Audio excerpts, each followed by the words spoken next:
दे धडक बेधडक आपल्या परिसरातील ताज्या घडामोडी, घटना, समस्या, विविध क्षेत्रातील सर्वदूर बातम्या पाहण्यासाठी लोकशक्ती लाईव्ह न्यूज चॅनलला सबस्क्राईब करा आणि नोटिफिकेशन मिळवण्यासाठी बेल आयकॉनला प्रेस करा।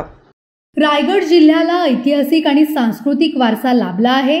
मात्र आता सध्या चर्चा रायगड जिल्ह्यात घडणाऱ्या राजकीय घडामोडींची आहे। मागील निवडणुकांमध्ये आधीचे आमदार पुन्हा निवडून आले असले तरी पक्षीय निष्ठा बदल, नवीन युती आणि स्थानिक नेत्यांच्या पक्षांतरामुळे रायगडचे राजकीय चित्र संपूर्णपणे बदलले आहे। रायगड जिल्ह्यातील राजकारण सध्या भाजप, शिंदे गट आणि अजित पवार राष्ट्रवादीच्या अवतीभोवती फिरत आहे। ही तिन्ही पक्ष महायुतीचा भाग असून सत्तेच्या समीकरणात आपापली ताकद वाढवण्याचा प्रयत्न करत आहेत। मागील निवडणुकांमध्ये आधीचे आमदार पुन्हा निवडून आल्याने स्थानिक पातळीवरील नेत्यांचा प्रभाव कायम असल्याचे दिसते। सध्या रायगड जिल्ह्यात भाजप, शिंदे यांची शिवसेना आणि अजित पवार यांच्या राष्ट्रवादी काँग्रेसची ताकद वाढत आहे। या पक्षांनी रायगडमधील अनेक महत्त्वाच्या नेत्यांना आपल्या पक्षात सामील करून घेतले आहे। स्नेहल जगताप ज्या शिवसेना ठाकरे गटाच्या प्रमुख नेत्या होत्या, त्यांनी अजित पवार यांच्या राष्ट्रवादी काँग्रेसमध्ये प्रवेश केला आहे।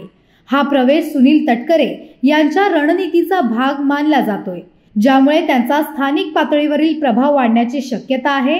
स्नेहल जगताप यांच्या पक्षांतराने ठाकरे गटाला रायगडमध्ये मोठा धक्का बसलाय, विशेषतः महाड विधानसभा मतदारसंघात जिथे त्या सक्रिय होत्या। यामुळे ठाकरे गटाची स्थानिक पकड कमकुवत होण्याची शक्यता आहे।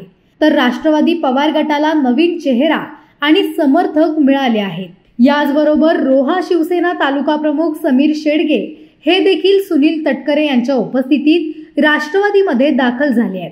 शेतकरी कामगार पक्षाचे नेते पंडित पाटील आणि अस्वाद पाटील यांनी भाजपमध्ये प्रवेश केलाय। शेकाप हा रायगड आणि कोकणात प्रभावी असलेला पक्ष आहे आणि या नेत्यांचे पक्षांतर भाजपसाठी ग्रामीण आणि शेतकरी मतदारांपर्यंत पोहोचण्याची संधी आहे। यामुळे शेकापची स्थानिक पकड कमकुवत होऊ शकते, तर भाजपला आपला जनाधार वाढवण्याची संधी मिळाली आहे। शरद पवार यांच्या राष्ट्रवादी काँग्रेस पक्षाचे रायगड जिल्हाध्यक्ष अनिल नवगणे यांनी एकनाथ शिंदे यांच्या शिवसेनेत प्रवेश केला आहे। हा प्रवेश शिंदे गटासाठी मोठी उपलब्धी मानली जाते, कारण नवगणे यांच्या सोबत अनेक कार्यकर्तेही शिंदे गटात सामील झाले आहेत। यामुळे शरद पवार यांच्या गटाला रायगडमध्ये संघटनात्मक पातळीवर मोठा फटका बसला आहे। शिंदे गटाला स्थानिक पातळीवर आपली ताकद वाढवण्याची संधी मिळाली आहे।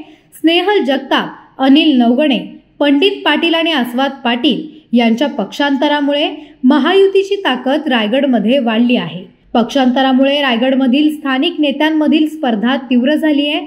उदाहरणार्थ स्नेहल जगताप यांच्या राष्ट्रवादीतील प्रवेशामुळे भरत गोगावले यांच्या नेतृत्वाखाली शिंदे गटाला नवीन आव्हान निर्माण झाले आहे। तसेच पालकमंत्री पदावरून शिंदे गट आणि राष्ट्रवादी अजित पवार यांच्यातील तणाव वाढला आहे, ज्याचा परिणाम स्थानिक राजकारणावर होऊ शकतो। वारंवार होणाऱ्या पक्षांतरामुळे मतदारांमध्ये संभ्रम निर्माण होण्याची शक्यता आहे। स्नेहल जगताप यांच्यासारख्या नेत्यांनी अनेक पक्ष बदलले असल्याने त्यांच्या विश्वासार्हतेवर प्रश्नचिन्ह निर्माण झाले आहे।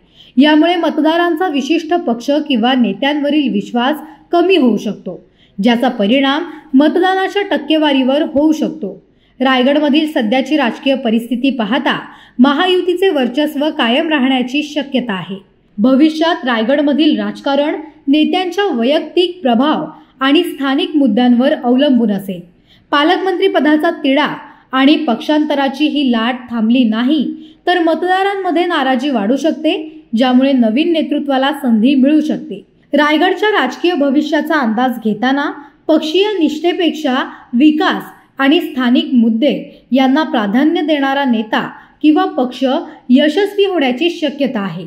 रायगडच्या जनतेला आता स्थैर्य आणि प्रगती हवी आहे आणि जो पक्ष हे देऊ शकेल तोच पुढील काळात वर्चस्व गाजवेल।